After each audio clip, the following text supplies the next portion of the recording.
hype isn't even the word.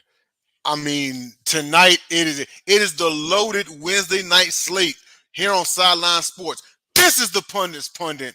Always knocking them out with informative conversations and bringing knowledge to the masses, dropping it like nukes, like Oppenheimer. You know what I mean? It's something crazy, So, I'm your host Denzel Snipes, and coming to the stage, he's the architect of the Church of Pundit. Shall I say, the preacher of the Church of Pundit. I'm just kidding. He created this show. He's the one that we all give thanks to for bringing on the awesome conversations. You can also catch him on Pundit Views on Mondays at 6 p.m. Central, 7 p.m. Eastern Standard Time. Awesome conversations. Got a few more projects soon. This man's everywhere. He never sleeps, okay? Jacob Christopher, come on in. Oh, sleep is the only other thing I do, I think. I think I work all the time. So it's like Yeah. Either way. But you did, by the way, you got to remember, you have too many hats. Listen, so I have 90, okay? But I want to get to 100 and then some, you know what I mean? And speaking of hats, and I really do want this hat that he's got on. He is the high chief on the island of the South Florida Tribune. He has all the hula parties with the torches and everything, and the girls got grass skirts and all and stuff. Okay, well, it's not that ridiculous, but listen, this man, awesome material week in, week out. You will catch him next, as well as that guy right there, as well as this guy right here on the Sports Exchange. Coming up next on the South Florida Tribune. Come on in here, Scott Morgan Roth. I want your hat, brother. All right, the Motor City Madmouth is in the house, and I got a couple more embroidered ones coming, and I have a few other styles. I'll be wearing those over the next few weeks to make you feel pretty good. Hey, listen, I'm too old to do the limbo stuff and the hula stuff. Way too old for that. Once upon a time, another lifetime ago, I could, but not now. But no, I like this hat. I'm telling you, I'm going to go out there and cause a lot of havoc with it. I really will, but we gotta see you do the hula stuff, man. We gotta see it. Well, you want to see me in the darn hospital because I have hip surgery next? Is that what you guys are trying to do to me? That's why you're the host. Keep me out of the darn hospital, man. That's why you're the host of that party. The host generally doesn't do anything. They just oversee. Everyone else dances. Everyone else acts a fool and makes a fool of themselves. You're just there to witness it and make sure no one ends up in the same hospital you think you're going. Oh, well, that's good, man. I wish, that's like telling a guy that won a trophy one time for most unusual form in bowling that he's not going to end up in the hospital doing stuff he should have done 30 years ago. Oh, well, go figure. That's all I can tell you. But I love the hat, and there's a lot more like it. This is just the one that you got it more, Yeah, listen, you talk about 90 hats. I'll bet I have a wardrobe box, a big wardrobe box full of them, and a few more extras. So there you go. Well, and it's called the hat of the day, which I'll eventually sell ads for. Next hat you need to get, Denzel, the next hat you need to get is something like a gangster hat or something, like from the 20s or 30s. Oh, oh man. So hey, so you remember WrestleMania 22's main event. Remember Cena's entrance? Yep. Like those kind of hats. Yep, just like that. Well, before we get started, ladies and gentlemen watching at home, you can catch us if you direct your eyes to the bottom of the ticker. On the bottom of the screen, that's right below the old guy with the Motor City Madmouth hat. You can catch us on YouTube, Facebook, Twitter, DBTV, and Stream TV. We have replays going on all week long on Stream TV. And if you just want to watch whenever you want to, which is fine, hit that like and subscribe button to Sideline Sports. We have a lot of shows week in and week out, and we stay with what's current, and we like to bring back a little throwback too, which is still new. If you're hearing it for the first time, remember it's new to you, not to us. Hit that like and subscribe button. And so let's go ahead and start off with our prime pundit points, and I will lead this one off. Okay, so the numbers are in, and for the 2023 NBA playoffs, it averaged 5.47 million viewers, which is the most in the last 5 seasons. Who knew, right? With all the favorites and the storylines going on, and especially, the Heat knocking out the Bucks and having their run through the playoffs maybe had a little bit to do with that. But on the flip side, the NBA Finals this past one, by the way, congratulations to the city of Denver and the Denver Nuggets for winning your first NBA championship. Welcome to the winner's circle. However, the Finals was the 5th least watched in the modern era, netting only 11.65 million viewers. Now, this is just my take on it. No one come for me, okay?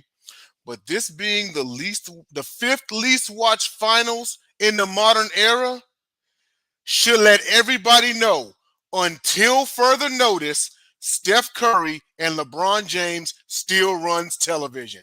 If they ain't on there in the Finals, it ain't going to net very much. The proof is right here. The proof is right here. Had it been Warriors Heat, what do you think it would have been? Above 11.65? I think so. Had it been Lakers Heat, had it been above 11.65? I think so. That's no shade to Denver. I think actually that's a travesty towards Denver, if you ask me, because you would think a team that had never been to the Finals before, because America loves parity. See, this is gut check time. This is where it's time for America to decide what they really want, because they say they want parity. They say they want, we want to see some teams that's never been before. Now, granted, they got to put in the actual work to get there, right? They want parity. Anybody but LeBron, anybody but Steph. Denver makes it. Then on the other side, you have the second ever 8th seed to reach the NBA Finals, and only 11.65 million of you showed up. This paints American sports fans as the hypocrites I have always called them out to be. Let it be known. They say they don't want Steph and LeBron in it, but when they're not in it, they don't show up. Time to decide what you really want. Well, Dens, that's a pretty good one to follow. And the only thing I'll mention about it is bring back the Basket Bros style of basketball, that thing called the three-point play, the right way, driving to the hoop, and the physicality. The only reason that these numbers are even what they are is let's take into account how many Serbians watch thanks to the Joker. But that's not my prime pundit's point. Mine actually goes out to Jimmy Butler, who's making an idiotic statement not wanting to attend his Hall of Fame induction. Jimmy, let me give you some good advice, okay? Get there first. Get there first, okay? Because I'll tell you, the greatest teammates that you're ever going to have are in the Hall of Fame. You don't need to be another Terrell Owens. You're better than that. And I realize you just got knocked off by the Denver Nuggets. I get that. But, a lot of people are rooting for you. I certainly like you. I think you can play in any era, but get there first. And then think about it. Being in the heat of the moment, I get it. But come on, idiotic statements. Let people look at the good that you've accomplished in Miami under the regime of Pat Riley and Eric Spoelstra. That's a part that we want to see, and that you've been able to work with a franchise that appreciates you. And I'm going to reiterate what I said. The reason why the NBA has gone downhill is that stupid three-point shot that everybody wants to chuck from the deep seats, okay? Get back to playing old-time basketball. Once upon a time, there was an era where there were a lot of different championships. People are sick and tired of seeing three-pointers, and the outcome depends on a stupid shot like that. Drive it to the basket, get the three-point way, the blue-collar way.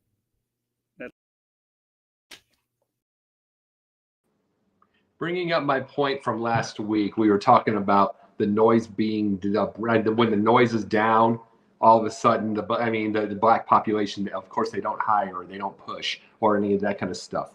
That was the point. If anybody didn't watch last week, we had ourselves a conversation on when the noise is up and there's a protest, they will do all the hiring of the black coaches or some black players, or they will push them in wrestling or in acting or any of those. But when it's down, you don't see anything. You don't see it. And see, this is the point I'm making from this is I talked to a friend of mine once. I talked to maybe 2 or 3 times about this. I said, once I would make a movie, once I would be a producer of a movie, I'm going to be known as one of 2 things. I'm going to be because the internet is completely nothing but a really big poll. That's what it is to everybody now, a poll. Some should care, most of them should not care, but a lot of them do.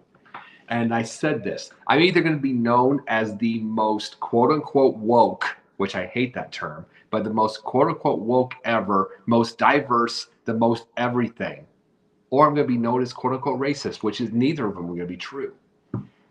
You know what I'm going to be doing? I'm going to be doing something that's a novel concept, regardless if it's going to be here with sports or if it's going to be on movies or whatever. I'm going to be hiring the very best.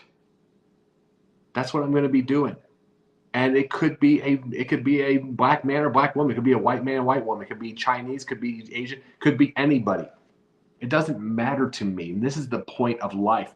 We're too divided over this and became tribal. Hire, so that we need to be able to see that if you are still thinking based off of skin color, you're well off the grid. It's over like that. That's been over for 70 years, to be very honest, 60 years. But some people still think it. Because 1964, we had the Civil Rights Act. But we still had this. To this day, we still have it. Got to quit this. Got to quit looking at skin color. Got to quit looking at this thing. We're human beings, folks. Human. This is a smaller world. Time to start thinking of this. Hire because they're the best. Hire because they're the best. Period. Quit thinking otherwise. Quit thinking, I'm going to get annihilated online. Ignore online.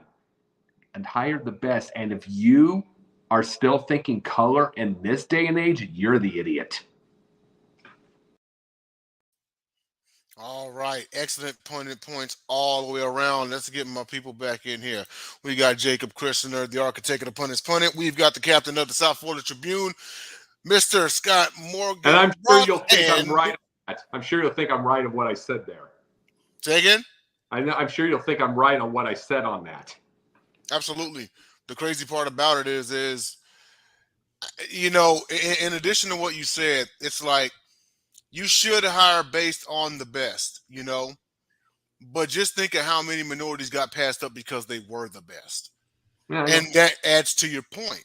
Yeah. People still thinking based off of skin color. Yeah. And I mean, as I said, if you're doing that now, you're an idiot. Yeah. Yeah, absolutely.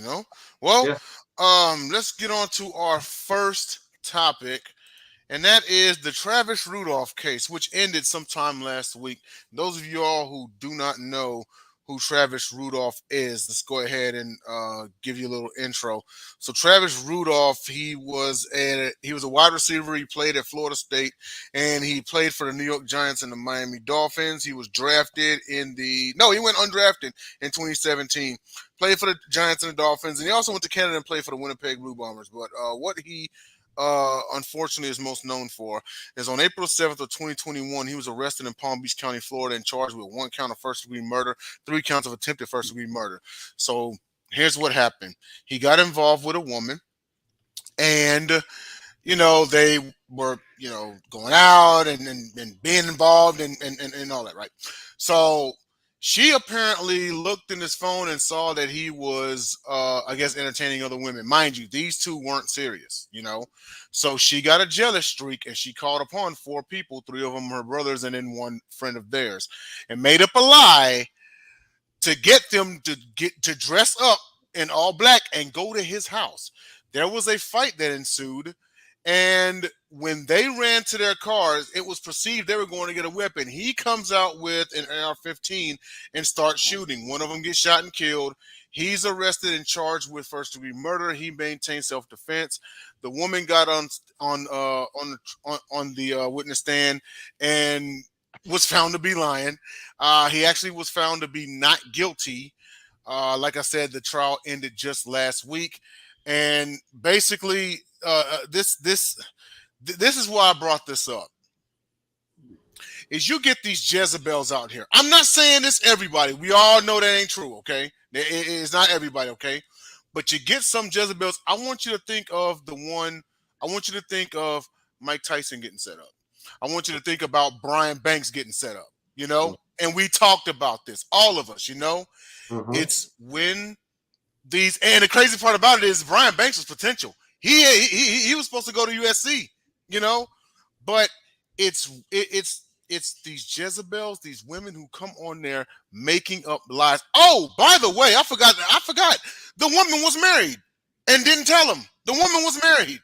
So get that. Now I want you to imagine that for a second. Imagine this. A married woman getting involved with someone else and then getting jealous to the point of she's going to send guys to attack him and she's married herself.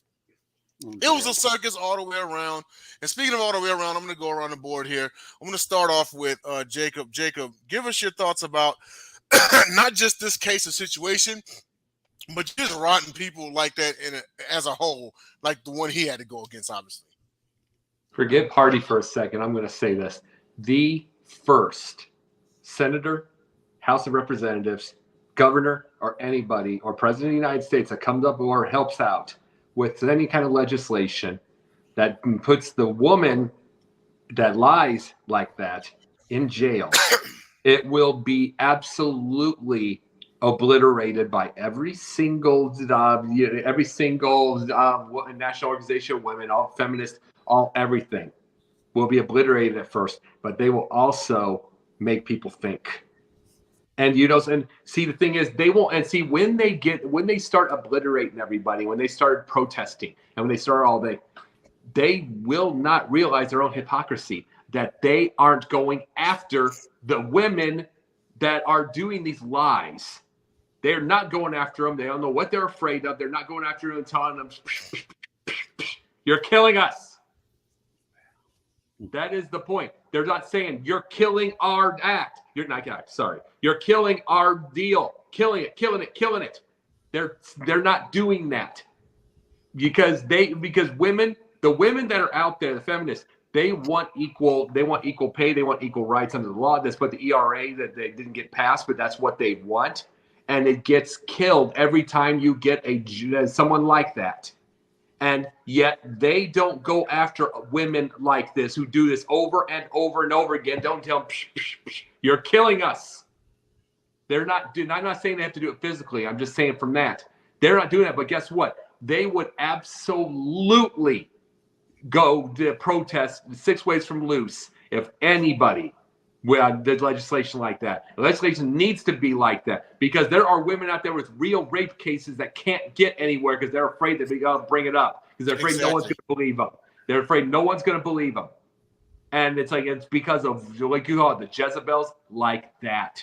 And who's going to have the guts to finally do something like that to make the women think about? Because truthfully, in the end, it's like, when are we ever going to, until that stops, we're never going to get anywhere. Women aren't going to have the guts to be able to tell about the real rape cases that are out there. That's to this day, they're not going to, as long as that's there, because someone's going to think they lied, because there are liars like that. And it's like, and I feel horrible for the legitimate rape cases that are out there that can't get anywhere. Their mind is gone. Their mental state's gone. Their confidence is gone. They know they can, most likely, are not going to get anywhere. And it's all that kind of stuff. But they're not bringing up the big problem. A big problem is lying. A big problem is not the man. It is not the white man. It is not man. It's not any of that. It is a lot of lying. There's a lot of lying to the ones that did not do it. And it constantly creates constantly creates the wrong cases. It creates the wrong arguments. And yes, we have got to start. What'd you say? No, and I was saying, yes. I mean, you got to think. Okay, Juanetta Banks, Desiree Washington, Carolyn Bryant. We just talked about her, and she got someone killed. But, to add to what you said about how there's going to be protests on it, think about this for a second. They'll be protesting on it, all while at the same time claiming to not be like the very woman who lied. Yeah. But the thing is, they never went. That's my point to them, is that if you're protesting, which I know they would if something like this ever came around, where were you doing this to them verbally? To say, knock it off. First off, the one thing about it is, I've talked to feminists before. A lot of them say there's too many high school things. There's too many high school arguments. Oh, like little high school catty things that they go after. They're not going after real subjects. They're not going after real deal. They're not. That's the first off. I talk to them like this, and it's like, but are they going to go after anyone that's doing this? And then they're going to protest. They're going to look like the biggest hypocrite alive. Yeah, absolutely. So want to swing it over to Scott. And Scott, give your thoughts on this and everything you want to add. I think the whole thing is really unreal. It really is. You think about it, okay? You have a woman that's what you said, married, right? Yes. Right. And then she gets involved with a relationship, kind of, you know what I mean, with a guy like this, kind of unreal. Those are words I don't use here often, but there comes a time you have to pull them out of Webster's dictionary to do it. True. And then she creates this situation where you're going over to this other guy's house and then he's coming out guns a firing, right? Yes. So where's the accountability with the woman that's caused this whole mess in the first place? That's what I'm trying to figure out. And in the case that Jacob's talking about, there has to be accountability. So with all due respect, you're saying the other guy got off because of self-defense, right? Mm-hmm. Well, I have to admit, good call. Yeah. He didn't ask for all this to happen. She's the one that made it all happen. So I guess when it really comes down to the sum of the whole or whole of the sum, if anybody ought to be going to jail, it's Mrs. Instigator. Yeah. That's Absolutely. what I think. Mm-hmm. I mean, in journalism, we're taught to make sure that we're impartial. We gather all the facts and formulate opinions, judgments, philosophies around everything that's in front of us. And to me, I don't know if there's nowadays videos attached to anything. Is there video of all this stuff going out there too? Yeah. I don't know. Well, whether there is or not, a married woman kind of cheating, adultery a little bit, right? With another guy, somebody's dead. What do you have? Yeah. I'm with you, Jacob. Man, kid. I'm with you, Jacob. And thank you. Appreciate you saying that. Well, I want this to be seen. I'm not gonna play the pandering game like some specific person that I know about over women. Say, oh my God, I'm always on your side. I am on women's side. I am. Period. I am. Guess what? Guess who I just talked about? The women who are raped. Yep. Right. I just talked about it. I am on women's side, but I am not going to go pander down to the lowest common denominator to make men look bad. Well, that's true. But hold on. Let me add to that, okay? In many instances, you certainly like to give the female the benefit of the doubt, but there comes a time where the doubt, takes precedent over the benefit, if you understand where I'm going with this. It's pretty clear cut. I mean, we can call this controversy all day long, Denz and Jacob, but there isn't. It's very clear cut. This is as transparent, okay, as a clear piece of paper or, any kind of, film that's clear. This is clear. That's all there is to it. That woman should be in jail, period. Yeah. Can't bring the other guy back. Can't blame the other guy for taking a shot because, he didn't ask for all this to happen. It just did. It's called bad luck, bad timing, wrong place, wrong time.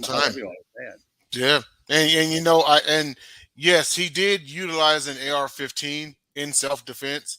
And I know the hot topic in the last, year or two was on gun control, AR-15s and such.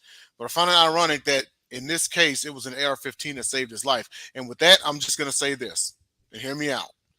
Okay. We've gotten so far into you must pick a side that we've lost sight of sometimes two things can be true. You can be a Second Amendment supporter and not feel like going and shooting up a Walmart. You know what I mean? Like I served for 12 years. I know fellow veterans that are gun owners, and they're not shooting up a daycare because they're not monsters. It's more about this. It's more about this right here. Let me say this. You were in military. You shot an AR-15, right? Yes. What does AR mean? Automatic rifle. There's also another term for it. There's also another term. I'm going to find that. But yeah. But I'm saying there is another term. I'll look at that in just a second. There's another term to it. It's like, but I'm saying, but the biggest thing is anyone that's had the training. Anyone that's had the training like you had with guns, that you could be able to train people at a gun range, anybody that could be able to have that, needs to be able to give this. They need to be able to give the whole what you talk about with guns and be able to get to that thing. If Travis Rudolph doesn't have that, his life is dead because he was ambushed. Of course. And it's like, but guess what? Someone like you is never going to say take away guns. Yeah. You actually fired them. You fired them in battle, dude. You're not going to say that. People that are saying take them away have never fired one before. Never been in real danger before. I'm sorry. Before you continue, it was on the tip of my tongue. Automatic ARs are automatic. The AR is Armalite. Go ahead. Yeah. Right. Yeah. I mean, good. And that's the thing. But it's like you would put the tip of the tongue. But yeah. But those are the things though. People that need to be firing. Everybody that fires rifles or fires guns that has been in battle will never say take them away. All right. Well, let me add. I'm sorry, Jacob. Let me add something to this AR thing that you're talking about. You're talking to me, okay, that lives in Deerfield Beach, Florida, and we're talking about the Stoneman Douglas situation in my backyard. That school shooting that was done with an AR rifle by a guy who's going to get life in prison and should have gotten the death penalty for doing it. And it was all premeditated. He had problems. So I don't know what you want to say about AR rifles, but there are a lot of people that lost their lives. And I ended up going to a funeral nearby with a football coach, and it was the saddest thing I've ever seen. Oh, yeah. Something that didn't need to happen, and it did. I didn't mean to cut you off. Oh, yeah, no. You have nothing to apologize about. This is the thing. But the biggest thing we're saying with something like this. Right. The thing we're saying with something like this by itself is, yeah, we know about how horrible that situation was. But a lot of these people that are this is what people don't get in the middle of all this gun control thing. And the people say to rip the guns away. And for one thing, there's 272 million guns by 25% by 25% of the United States. They just pile guns. You're not going to get them all. So we got to quit this whole argument. But the thing is, anybody that wants to be violent, even if you get the gun, number one, the violent will get the guns. And even if they don't, they're going to stab, they're going to beat you to death, they're going to do any of that thing. They're going to be violent anyway. So they're thinking it's guns. That's an all political deal. Yeah. I mean, and just here's the deal. Whenever you got a criminal of any level, right, they're going to find a way to get their mission done unless they are apprehended and locked up somewhere. Now, AR-15s, M4s, M9s, M249s, M240 Bravos, M203s, shotguns. I've thrown live grenades. I've done it. I've got a ton of military buddies, and they will tell you I was right there alongside with them on the range and whatnot, okay? Now, these things are serious. I want everyone at home to listen. These things are serious objects. They are destructive weapons. They're not to be played with, okay? Not to be toyed with. And so with that said, you have to practice that gun safety. You can't be reckless. And what I would like to see is way better vetting in this whole thing. Way better vetting, Don't go selling an automatic rifle to a kid who turned 18 2 hours ago with no background check. That's how Uvalde happens. Yeah. And another thing, here's the deal. Get the gun away from Bubba that takes it into a Sonic. Right. Yeah. Yeah, it's like, what do you need? I have rights. What do you need an AR-15 picking up a stupid slushie and the hot dog over at Sonic? What do you need that for? Because I got rights. You're a moron. Yeah, right. Absolutely. We do have to move on to our next topic here, and that is the University of Notre Dame. What do they need to do to contend? Jake, was this yours? Yeah. What do they do to contend in this new era? That's what I was bringing, I will. Short answer: the same thing I've said for the last 15 years. Join the damn conference. Yeah. Why not? In the COVID season, I'm sorry, real quick. Go ahead. In the COVID season, they joined the ACC, right? Mm-hmm. They beat Clemson during the regular season. Now they lost to Clemson in the ACC title game, and you would think like, oh, well, they can compete in the conference. No, they're still independent because they like their special rules, And I've always said, you want to get to Notre Dame, let them go undefeated and shut them out altogether. Watch how fast they join the conference. Go ahead, Jacob. Oh, absolutely. No, my big thing about Notre Dame is I would say number one, and I'm not going to do it by football. I'm starting with the thing that drives me nuts. That stupid 1988 NBC deal. Yeah. They picked up that NBC deal when nobody had a TV deal. So they are still living like the Chicago Bears of 1985.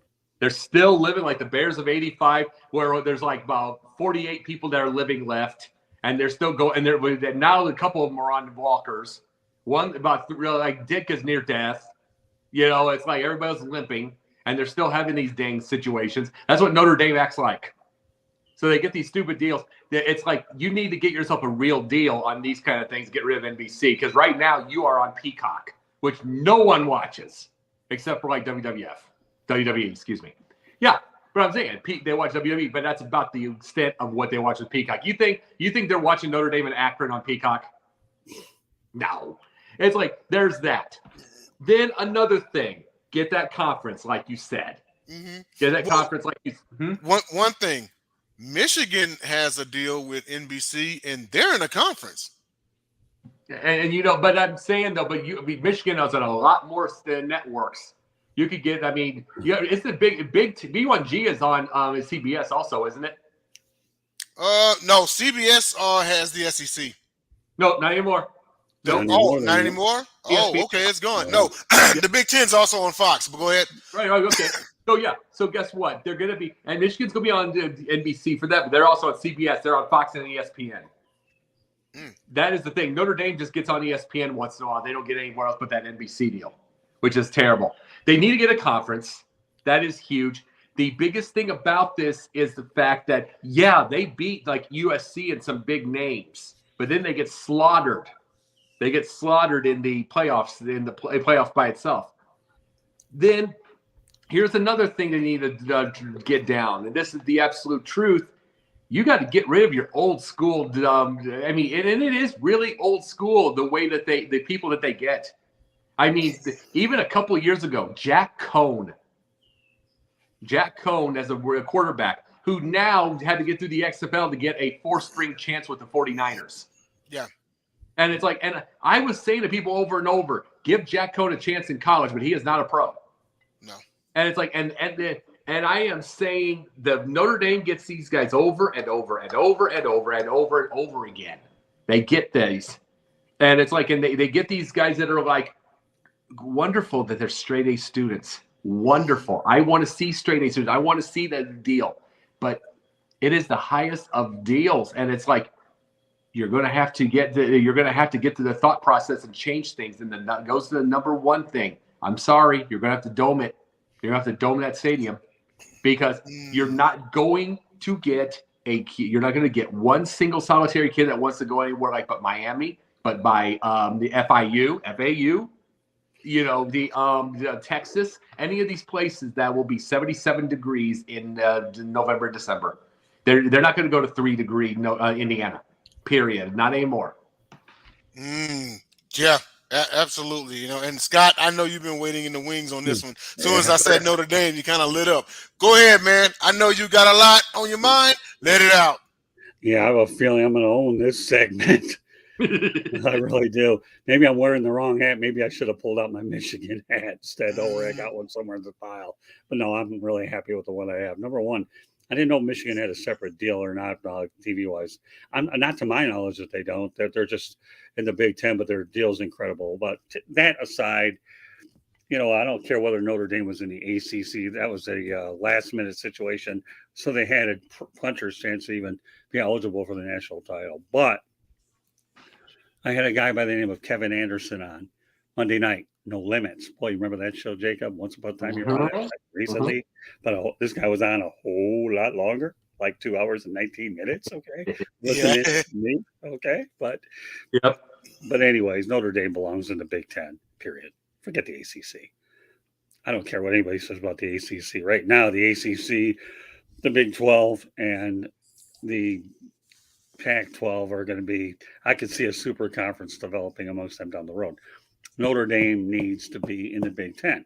But the biggest thing we're all forgetting about here, or at least you guys are, once upon a time, Notre Dame, the University of Nebraska was in the Big 12. Yes. And here's the deal. Texas and Oklahoma became buddies, right? Okay. Texas and Oklahoma. Let's go down the aisle. What a beautiful thing. And where is Nebraska? Like the third wheel, and we don't care about you anymore. It's like you ever go on a date and you're the third wheel out there? Boy, how does that feel? Stinks, right? Mm-hmm. So that thing called humble pie set into the University of Nebraska when they went to the Big Ten. We all know that once upon a time, many of us are old enough to realize that during Thanksgiving, Nebraska and Oklahoma were the game you always wanted to watch because after all, that was Thanksgiving back then. Who cares about Texas back then? They were doing their own thing in the old Southwest Conference, beating up on A&M and all those other ones. But no, you had Nebraska and Oklahoma. Well, Nebraska happens to go to the Big Ten because, you know what, we're going to make a whole lot more money there.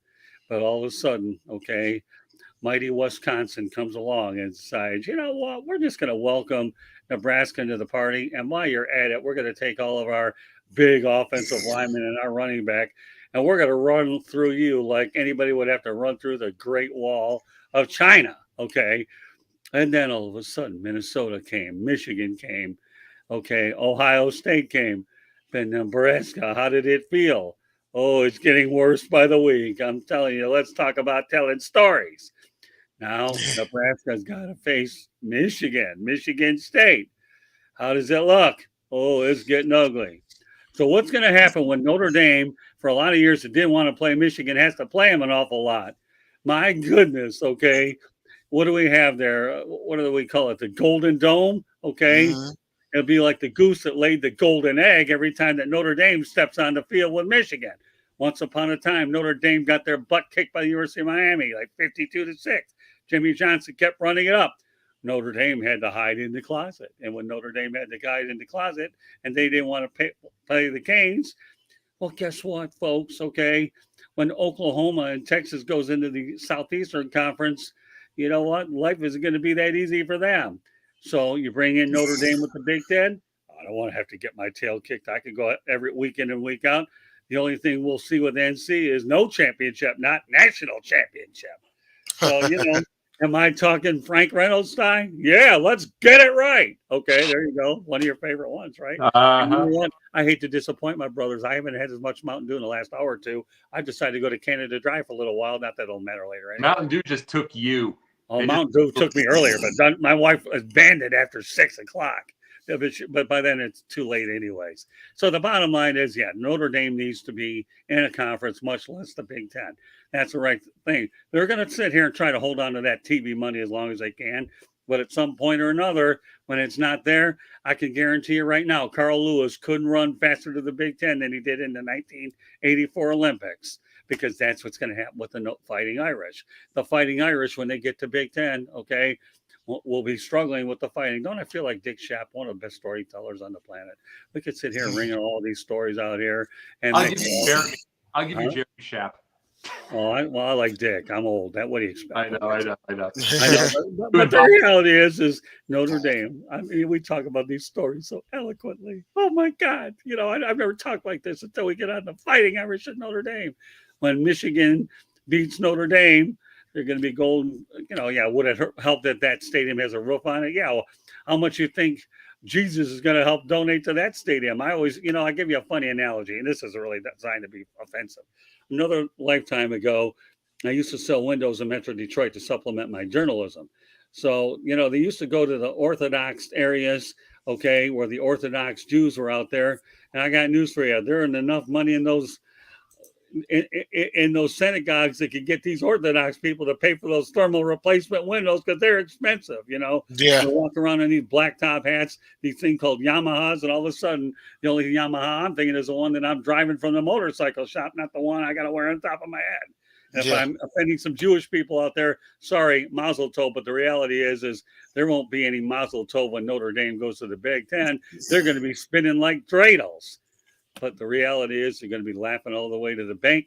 And at some point or another, they're going to have to take the Big Ten plunge, because if they don't, it's called missing the bus. And in an era where you're going to be down to probably 3 super conferences anyways, Notre Dame, you know, once upon a time, that money from NBC is there. But when you're relegated to streaming, just like NASCAR is sometimes with FS1 versus Fox and NBC with all these other USA, nobody's going to watch you on the big stage all the time. They're just not going to do it. And Notre Dame, it's time to wake up. Yep. And the fans, and bringing this up, guys, to the fans that are not going to like what I say, and we'll see this down the line, in a couple of years, whatever, and they're going to be mad at what I said. I don't care, because we're going to see a giant amount of dome stadiums coming up. And they're not like it. We're in college? Everywhere. It's going to have to. It's going to. And it's because, especially in recruiting and NIL and every one of those whatsoever, it is the toughest thing when you have to recruit and you're telling this kid, oh, by the way, it's 77 degrees in December and everything like this. Oh, what is it in Indiana? Oh, about 4. It's like, this isn't the Bob Knight era anymore. This isn't the Bo Schembechler era. I'm just saying different sports. The Bo Schembechler, this isn't Woody Hayes. This isn't that era where the parents want you to play for that guy. This isn't that era anymore. Not at all. It's like, it is going. The thing about this is the fact that you get the weather. It's going to be different, and people. Money is in the thing, and comfort is in it. They're leaving after 2 years. Every bit of it's completely different right now, and we're going to see a pile. We're going to see a pile between pros and things. We're going to start seeing roofs, indoor things, and all that stuff. They're going to have to.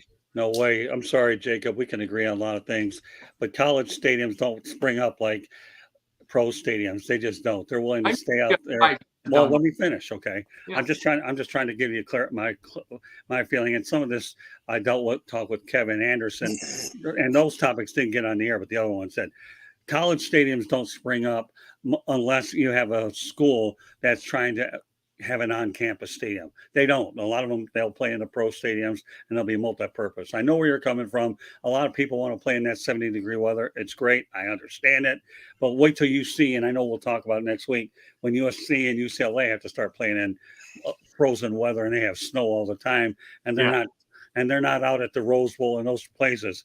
But then we'll see how things are. So no, while I appreciate everything you're saying, Jacob, the only time that stadiums ever get built in college is when you have a school that wants an on-campus stadium and all that, but they're not going to have dome stadiums. Now, there's no shortage of warm weather clubs. I give you that, but no way. I mean, NIL, you know what?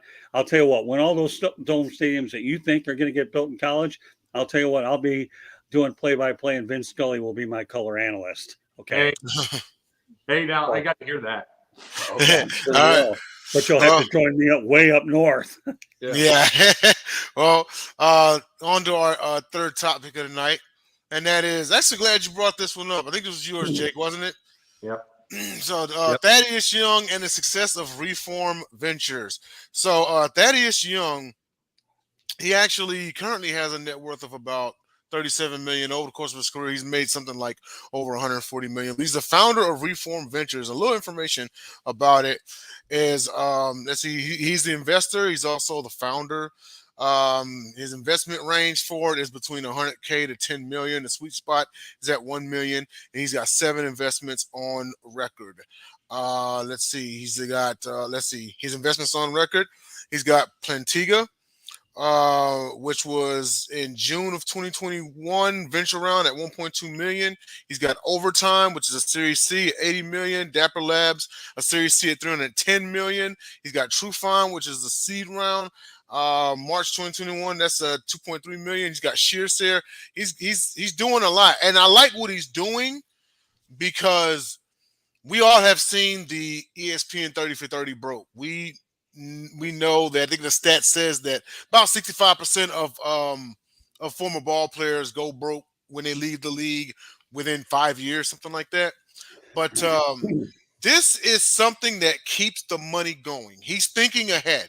He's thinking, when his playing days are over, even though he's still a, young man, no pun intended, but it's great to see somebody of his stature and at his age, thinking about the long game of life, and not the short game.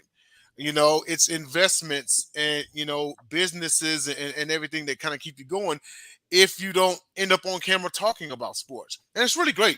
But I wanted to swing it over to Jacob and get your thoughts about this, because I know this is your topic that you suggest to put in here, but let's get your angle on the whole thing. Oh, yeah. This is what I tell everyone. Now, I'm going to give you a little secret of what I do. Okay? I'm going to, like, when I'm talking with people by themselves, I talk to tons of people every single day. When I talk to people, I talk to the white population, I talk to black population, and Asian and everywhere, Thailand. I mean, country after country. It's a small world now, you know. It's a smaller world now. I talk to them, but you know what I think? I talk to the black population. I will literally talk to them like it's like they don't have anything different from us. I'm just being very honest. I know the thing, dude. I know the game, okay? I'm just telling you, man. I know the game and I know how it works, but I do that by design. I want them to talk to them. I talk to the kids. Hello, Brian.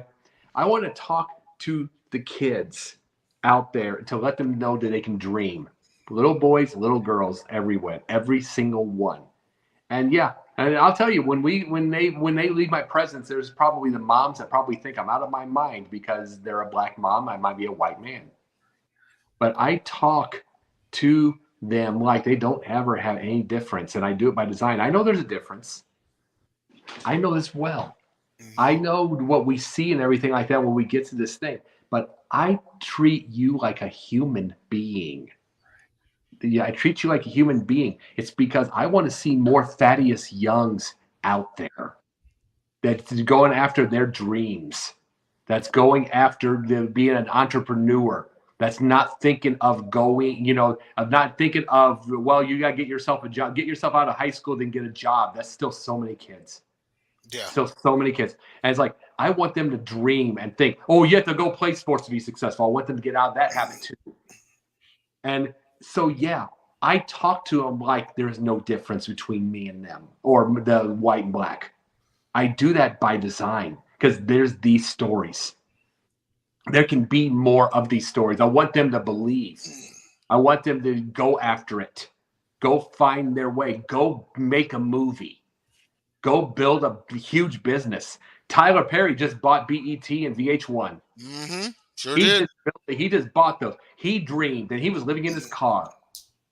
I want everyone. And guess what? I'll talk to the little white kids too, and I will say it to them the same way as I will the black kids and the Asian kids and the Latino kids. Latino. There's no X on the end. Mm-hmm. And I will tell Latina too. There's no X on the end. And I will talk to every single one of them like there is no difference because I intend to help to the point one day I'm young enough to where there is no difference. And we all dream.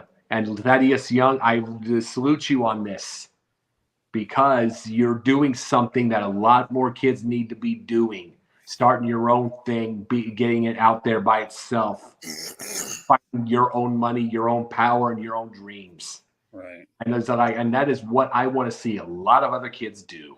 Yes. And that Tyler Perry thing, I can vouch for that because I remember going to a Tyler Perry stage play in 1999 here in Houston, Texas. A good man is hard to find. He was a nobody. 24 years later, you know how much he's worth? $1 billion. Mm-hmm. Scott, go ahead. Well, you think about Thaddeus Young, right? The guy's 34 years of age, right? He's a power forward in the league, and here to me, the guy goes ahead in May of 2011, starts a foundation called Youth for Youth, right? Which I see here to help at-risk youth and young families. My goodness, you know what? You talk about guys doing the right thing, okay? This guy's doing it. When you look at the surface of everything that this guy is doing, he started this early in his career and he has an opportunity with what he's earned to try to pour into it because he's looking at life after basketball and trying to help these youth along the way. Yes. If that isn't admirable, I don't know what is. How many times do we see these stories about the John Morants brandishing guns and all the things that we see that we don't like?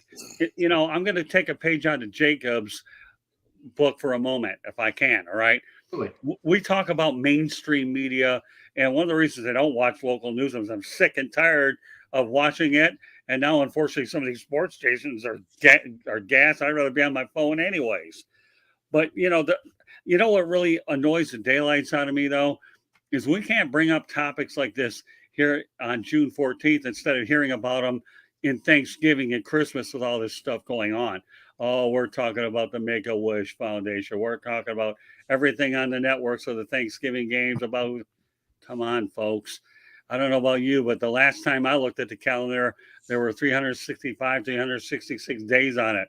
We don't wait, okay, till the end of the year for all these feel-good stories. It's about time we have to dig deep down and find some of these things earlier in the year, and that we here in the media, the new media that I call it, okay, are able to find them and bring them out to the forefront. And you know, and when I think about the words, okay, young for youth to help at-risk youth and young families, you see how he uses the word young as in daddy is young, and then youth, okay, and then you have the other acronym youth and young, how he switches them around. And that isn't brilliant. I don't know what the heck brilliant is, okay? Right. All I can tell you is y to the 4 square, and that's as close to the math as you're going to get out of me. Well, this is good stuff. It really is. But bear in mind, okay, 2011, and what are we, 2023, what, 12? This guy's doing it in his 20s. Yeah. He's not doing it later in his career. He's doing it in his 20s. That's what we can't lose sight of here, right? And look at all these foundations that we're doing later on. And I'll go back to what you guys have said, because you're really on target. You can't duplicate guys like this because they don't grow on trees. We're too busy talking about everything bad about society, but this guy here gets buried within the bad, if that makes any sense. Yes, he does. That makes total sense. You know, it's the exact reason why all the, you know, murders and car accidents are at the beginning of the newscast, and all the puppies and children are at the end of a newscast. That's if a puppy or a child wasn't a victim in the first part of the newscast. Boring. The puppy's boring now. But but the puppy's boring to them. But you know what, we're in the midst of it all. My number one thing is always going to be just look at that story. And kids, feel free to see. I tell this to the kids also. You and I's, okay, I'll tell you this. I'm just saying this. Excuse me, Jay. I'm saying this. You and my generations, and then the other generation, this one now, are the first to dream. Yeah. Because remember, the actors and the athletes of before had to go get other work to go get money. All I can tell you is I wish I was producing the newscast today, because I guarantee I'd be searching for stories. I realize you have to have a lot of your violence up there, because that's what local news has been known for the last 70, 80 some odd years, for as long as it's been out there on the airwaves. But I wish there's a way we could go ahead and get one of these stories early, okay, in the broadcast instead of late. But, you know, I know we're running out of time with the sports exchange, but at least this is a pretty good topic that there needs to be more stories like this. Hey, Scott, do you think there's a way to change that? What's that? The top of the story, doing all that stuff and trying to get something new. Do you think there's a way to change that thought process? Yeah, I'd go out there and tell management, if you're getting advertising because people are getting killed, then shame, as Gomer Pyle would say, but it doesn't hurt to sprinkle a little bit of honey instead of all the vinegar you're getting. But the problem is a lot of them are too darn stupid to do it. And it's gone on for so long, they literally will look you in the face and say, one of the worst things that anyone can hear, that's the way things have always been. Well, yeah. I mean, what the problem is what are we in 2023? It's been going on for 70 some odd years when they had black and white TVs back in the day. So, yeah, you know, you'd like to think, Jacob, they would, but no, I think they're too set in the way they're doing it. Nowadays, these stations are too busy eliminating sports departments anyways, and all the other stupid stuff that goes with it. Once upon a time, sportscasts used to be 3 to 4 minutes. Now you're lucky to get 90 seconds, except for the Sunday one, where they go a little bit more detail over the weekend. So let's get one more. Let's get that one more, because I want people to understand. Yeah, real quick, because we got about 4 minutes. All right, NYU Professor Scott Galloway tweets that nobody should be home except for sleep and receives backlash. Basically, he was saying, get outside, people. This was the message that was not said enough during COVID, knowing that sunlight gives you vitamin D, exercise, and everything like that. They wanted to keep you confined and in the house. It was leading to a whole bunch of problems. But this man right here, during a non-COVID time, essentially, you know what I mean? Post-pandemic, endemic, whatever you want to call it. He's saying, hey, get out of the house. Get out of the house and go run, you know, play sports, go be productive, go do something. Received hella backlash for it. Jacob, real quick. During COVID, I locked down a total of 4 days. 4. I was a delivery driver during that time. I was out hours and hours and hours, 10, 12, 14 sometimes, just to do the thing. I lived my life the way I wanted to live it. I held the door handles. I did that stuff. You want to know what I did to help that? I washed my hands. Because guess what? That's what we do now. Mm-hmm. I'm not going to get this fear. The virus does not know 6 feet to 5.5 feet. It does not know. Mm-hmm. So that 6 feet crap and the mask crap, that was all that thing. But now, you want to know what this did? This brought a bunch of kids that are scared to death of their own shadow. And that is what people in power would want. Because if you got them scared, then you can control. The thing is, there was one lucky thing out of all this. There's still enough people like Scott, Skill, and I'm just saying this with our ages, that are young enough. Still people like you, all that stuff, that are young enough to be able to call out BS. And it's like, but if there was a bunch, the thing is, you get kids and everything like that. If there was a bunch of younger and a lot older, we'd be in a lot more trouble. But there was enough people that fought this. That's why it's so over with today. There's going to be viruses 2 minutes. Got it. So sorry about that. I just wanted to say this. You can't let yourself get controlled. And Scott Galloway was trying to tell them this, and they are too in their own head. Go ahead, Scott. Well, the only thing from one Scott to another, okay, is I don't have to worry about sleep because I don't get it in the first place. So, and during COVID, I stayed a lot in, but all I did during that productive time was try to learn a lot about technology so I could still be a part of the real world. But, and I've learned a lot about Zoom, StreamYard, and all we're doing. So, I think he's right to some extent. You need to get out as much as you can and sleep, but I don't have the ability to sleep anyway. So, Scott, you're not preaching to the player here. I mean, it is what it is. If you can go out there and get me a better sleep machine and be able to get me a bunch of pills, I'll be more than happy to get a little bit more sleep, but don't hold your breath, Scott. Okay, but I understand your point, and you have to have activity to get out. But you're talking a different lifetime where people are a little bit concerned about diseases. We still have masks every now and then, so everybody's got their guard up just a little bit. Remember this part. Do you remember the Junction Boys, 1950, real quick? Yeah, the movie. A big thing about them. They were the ones that were out in that heat, and there's 25 left, blah, blah, blah, that survived it. And it's like that era anymore. But they can still get out and try to get to themselves. We're making kids scared. We got to quit the fear. Right. Well, I'll just say it's one of my favorite movies. That's all. Bear Bryant, go ahead. I'm sorry, guys. We got 30 seconds. Thank everybody for tuning in to the Pundit. Everybody fly over to the South Florida Tribune on Facebook, YouTube, Twitter for the Sports Exchange, and then come back over to Sideline Sports for Confidential at 10 p.m. Eastern Standard Time for Jacob Christner and the Motor City Madmouth himself. I'm Denzel Snipes.